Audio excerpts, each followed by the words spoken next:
Hey guys, mabuhay, maligayang pagbabalik sa aking YouTube channel. Ang bongga-bongga naman ni Casey Concepcion ngayon. Nakakagulat actually, no? Eto nga, may papusod, may patyan, may pa-cleavage. Parang feeling ko nga pa-abs na rin siya. Papunta na siya sa pagpapa-abs. At yun na nga, ang matagal nang inaasam ng mga fans niya na makita sa kanya. Heto, unti-unti niyang binibigay. Ang daming ang naloka na eventually parang si Casey nag-decide na, of course. Hindi, actually, wala namang masama sa weight niya dati. Sinabi naman niya na talagang ang body type niya medyo nandun sa voluptuous type. So, wala tayong magagawa doon. But of course, dito kasi sa Pilipinas or sa mundo, meron parang mga standard na sinusuot na pag artista ka, celebrity ka, dapat ganito ang katawan mo or whatever. No? Pag medyo nagkalaman ka, parang papunta ka sa pagko-comedy. Parang gano'n ang nagiging dating.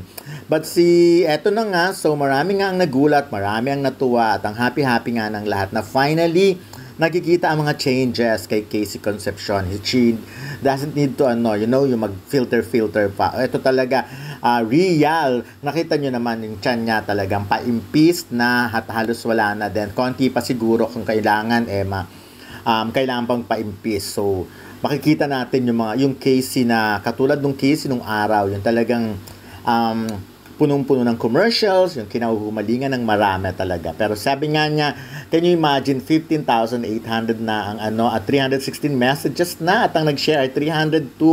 Sabi lang niya, she came to Paris for a good time, not a long time. So ganyan ang chika niya dyan.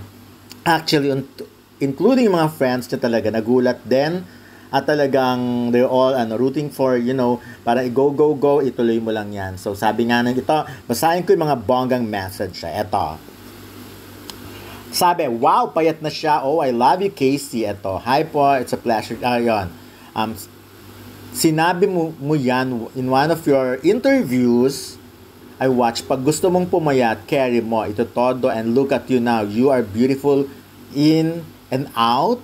Enjoy life. Ayan. So, ako din, madali lang daw siya magpapayat kapag gusto niya. Ito nga, at siguro ito nga, gusto niya. Kaya yan. Nakikita natin ang resulta. Getting back in shape. Ayan. Okay. Ang payat na ni Miss Casey Slay. Hot girl walk. Hot girl thing. Slowly but surely, keep it up. Love that you're getting back in shape. Sexy mo naman, Miss Casey, getting into shape. So, wow, balik alindog will always have Paris. Bring it on, Christina Concepcion. Sana, I guess ka na sa Batang Quiapo. Magaling ka sa action and sexy mo na ulit. So beautiful. My fave photo sets. Waiting Paris vlog. Grabe, ang hot na ni Casey ngayon. Nice, back in shape. My lord is ravishing. Ayon. Looking good, Casey. Beautiful, beautiful. Ang ganda naman. Gorgeous queen. Forever gorgeous. Wow, super hotty. So again, ayun nga, sabi, di ba sinasa, if there's a will, there's a way. If there's a way, there's a will. If there's a will, there's a way. So, gugustuhin ni Casey na not for anything or para ipakita sa lahat na masexy siya. Ang main consideration, of course, ay yung health, di ba? So, kailangan, lagi naman niyang sinasabi yon na mas dapat niyang alagaan ang kanyang sarili, ang health niya, kaysa yung parang maging aesthetic nga, kailangan talaga payat na payat. Kahit hindi naman yun ang body type mo talaga. Huwag ipilit kung hindi talaga yun. At actually, siguro si Casey naman na rin sa dami ng mga nagbabody shame sa kanya. Pero for now, hindi ko pa siya nakikita ng personal. Again, kasi nga, diba? Pero the last time na nakita ko siya, so yun nga, medyo nasa side pa siya ng medyo malaki.